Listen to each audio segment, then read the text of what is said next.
What's up YouTube's Fish Guy here, and today I'm going to be explaining to you the anatomy of a fish. So let's start out with the eye, which they use to see, obviously.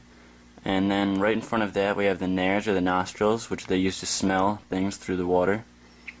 And right below that we have the mouth, which they use to inhale water for breathing, which I'll explain later on, and also eating.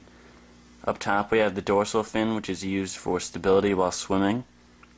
And in the back we have the caudal or tail fin, which is used as the power for their swimming. They propel themselves with this. The anal fin also for stability. Same thing with the pelvic fin. And here in the middle we have the pectoral or arm fins, which they use for turning in the water and also for stability. So that's the external and the fins, and I'll come back to you guys with the organs. Hey guys, one last thing before I go to the organs. I just wanted to explain the different types of mouths that fish can have, because this can determine the type of fish they are, and you could learn a lot just from the type of mouth. So there's 4 types, the first one being terminal. And terminal mouths are located right at the front, and most fish with these mouths are predatory because this is made for hunting down and catching prey, because it's right at the front of its mouth. It's the first thing. And next up we have uppointing, and these fish eat their prey off of the surface of the water, and their mouth helps them do that. For example, like an arowana. Next we have subterminal, and they have a downward facing mouth located on the underside of their body, and these fish are bottom grazers, and they get their prey off the ground or substrate. So an example of that would be like a cory catfish or sturgeon. And the last category is specialized, and this is a pretty broad category. It just means that they have mouths that adapt to the kind of food that they eat. For example, this would be like an otocinclus catfish with a mouth for algae, and this one would be a seahorse, which also has a mouth that's specialized for what they eat. So they're a little bit different, they're pretty uncommon, and it fits the needs of the fish. Okay guys, here we go. This is the organs of the fish. And first off we have the swim bladder, which they fill up with a certain amount of gas to maintain buoyancy.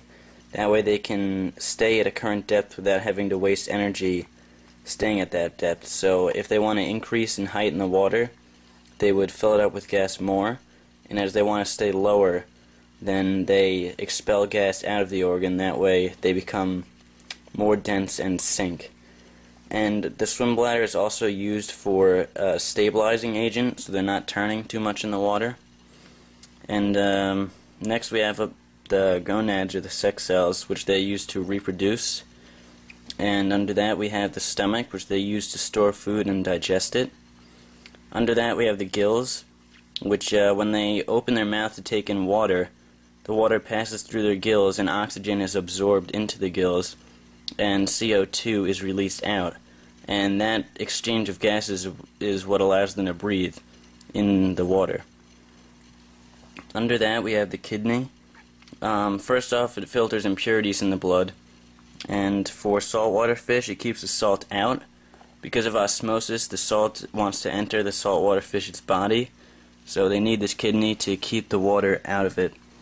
And for freshwater fish, the salt wants to leave the fish.